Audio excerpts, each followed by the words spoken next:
Brandel, how do you see it? Well, I think he summed it up beautifully. I mean, there really is a sense of authenticity with him. You could see that just in the interview with Todd Lewis. You know, high achievement's not often accompanied by humility, but the humility seems to come through, and he doesn't change. I mean, his golf game has changed markedly this year, but he hasn't. You know, Jerry Tardy wrote a column in Golf Digest this last month about the increasing prevalence of F-bombs out here on the PGA Tour.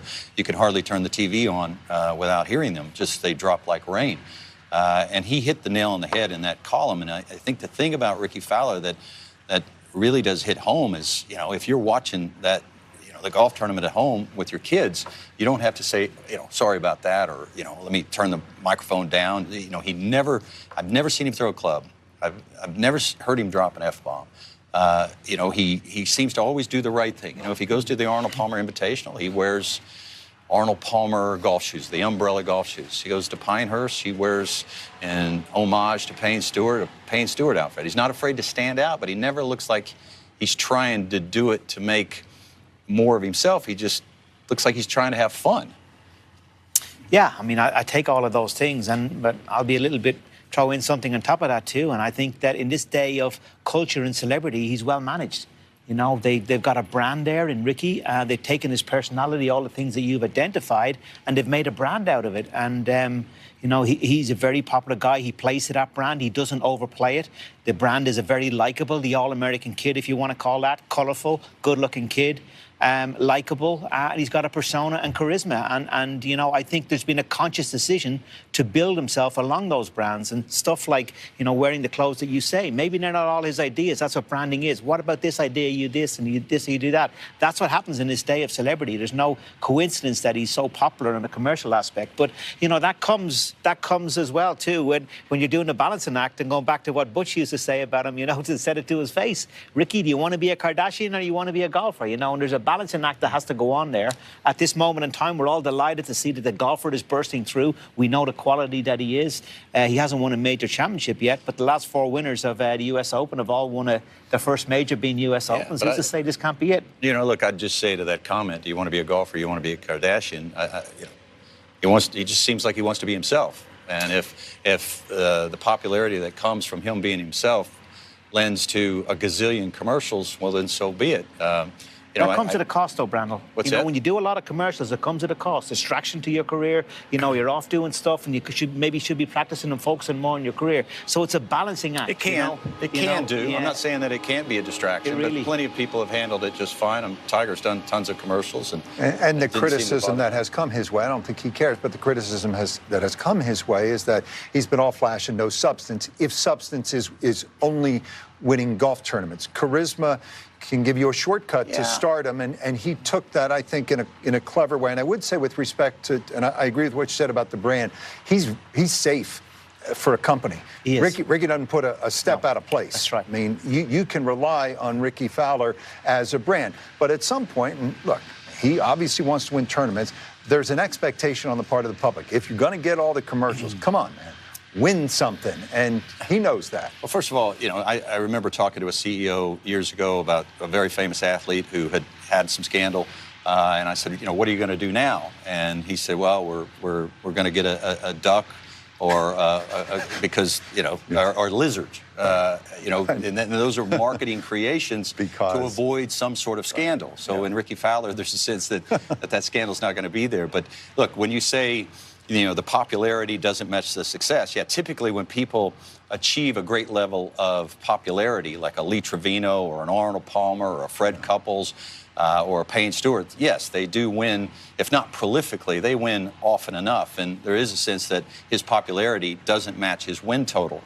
But, you know, I mean, I don't know that that's Rickie's fault for just being himself and not being afraid to shine a little bit. Who's he remind you of? There's another superstar from another sport. Yeah, we talked about this in the trailer earlier. David Beckham back home in England, you know.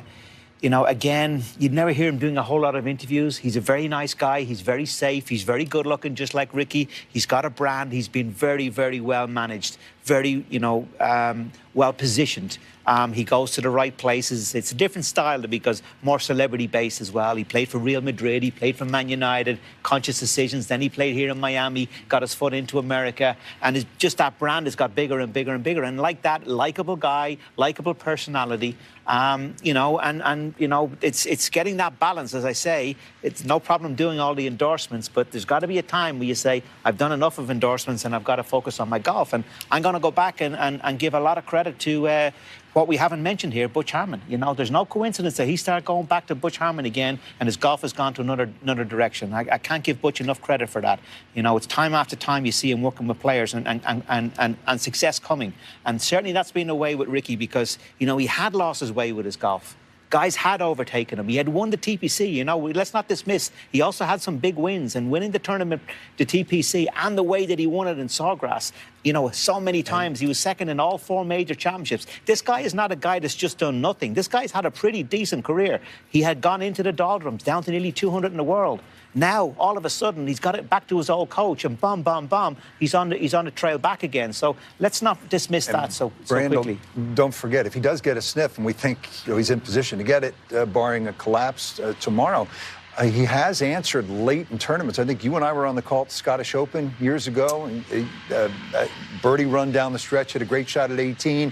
His first one, I think, was in Charlotte. He stuffed it in there on the final hole. The Deutsche Bank was he's had some moments where he's been a little good bit down more the stretch. Than people would think. Yeah. You know, he's won the Hero, he's won the Korean Open, he's won in Abu Dhabi, he won the Scottish Open that you're talking about. And yes, I would say down the stretch at the Players' Championship, that's about as clutch as you can get. But he was chasing then. So there's a big difference between the freedom of a chaser and sort of the angst of a leader. In his career, he's had 10 36-hole leads. He's only ever closed one of them. Wow. So the spotlight's on him tomorrow. He's right in the middle of it. And, you know, look, as I look at this golf course over the weekend, power is always a huge determinant.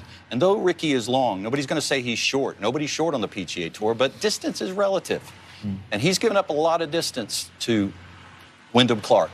He's given up a lot of distance to Rory McIlroy. And look, I know Rickie can get it out there, but, you know, if I'm just looking at him, he's 64th in driving distance off all of the holes. Okay? So when you look at who wins U.S. Opens in the last 10 years, with one exception, Jordan Spieth, they have been bombers. And when you look at this leaderboard and you think, well, where are the bombers that are hitting their irons great? There's a couple on there that are lurking that are chasing, not leading. Yeah. I think I take that. I also throw on the fact that he's making.